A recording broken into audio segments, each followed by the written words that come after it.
it's Denny again. I am making another, what do you call it, holder for coasters.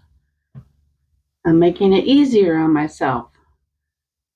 I'm using one piece of fabric, well, two, but a solid piece of fabric instead of piecing it like I did last time.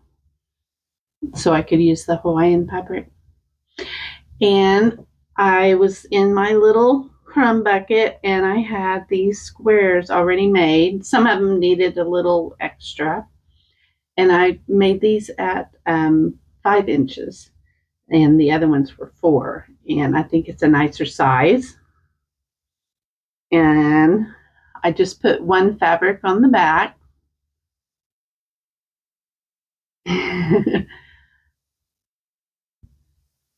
Yeah. So, and I'm using this fabric for the holder. I don't know if you want to call it a basket or what. So what I did was I got in my scraps of fusible fleece and I put it just here so it won't get smaller. So these will still be able to bend without the bulk that I got out of making this one. And I went ahead and put it just a piece right there.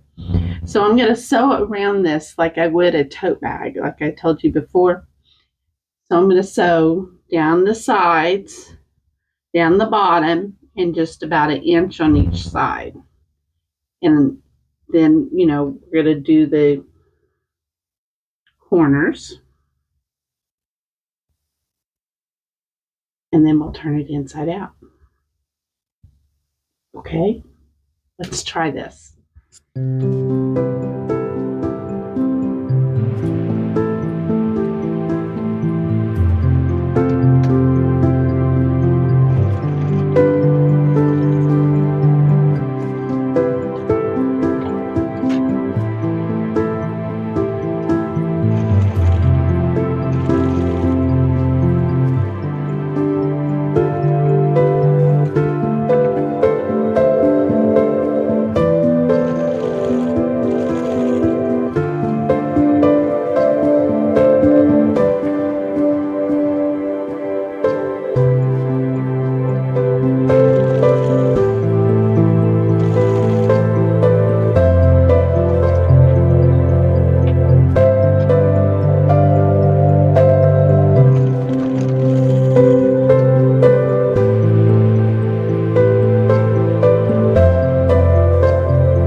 I'm back.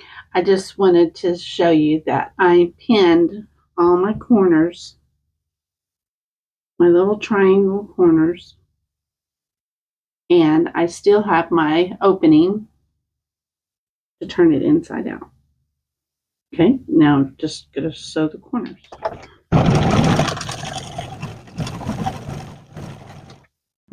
I'm back.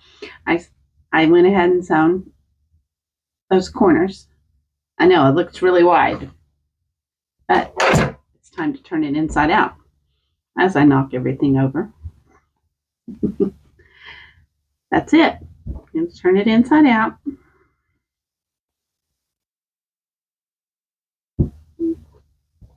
And poke out my corners. Ta-da! Now, if you put the unfused fleece side to the outside and the loose side to the inside, I have a little basket. Now I just need to fold these in up here and sew that closed.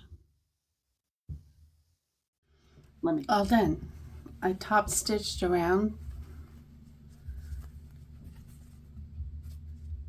and there's my little case. Another gift ready to go. Now, what I would change differently is on the side where I'm turning it inside out, I would add like a tab. So when you're folding it inside, you have more room for that seam allowance to get tucked in. This one was pretty small, especially since I put the fusible fleece on it. And I ended up using some stitch witchery to hold it down, and then pressed it, and then I was able to pin it and sew it. It was just so small. It was like 1/8 of an inch. So that's what I did. And I just, for a 4.5 inch coaster, I did, I believe it's a 5 inch or 5 1/4 inch center and 1.5 inch tabs, which of course then you sew the corners, turn it inside out. And I did sew just an inch on each side of the one I was going to leave open. And like I said, I would just leave a little extra right there in the middle for when you want to turn it inside out. So anyway, I was wanting to try this again, and I do like it with just a unpieced bottom. And there's my coasters. Okay, that's all I've got to say. Oh, and I've been digging in my scraps. I made another orphan block hot pad or pot holder, either one. Isn't that fun? Just a practice block from a long time ago when I was first starting to quilt and just trying new things. So that was it. Okay, that's all for now. Thank you for watching, and thumbs up. Let's keep it going. Take care. Bye.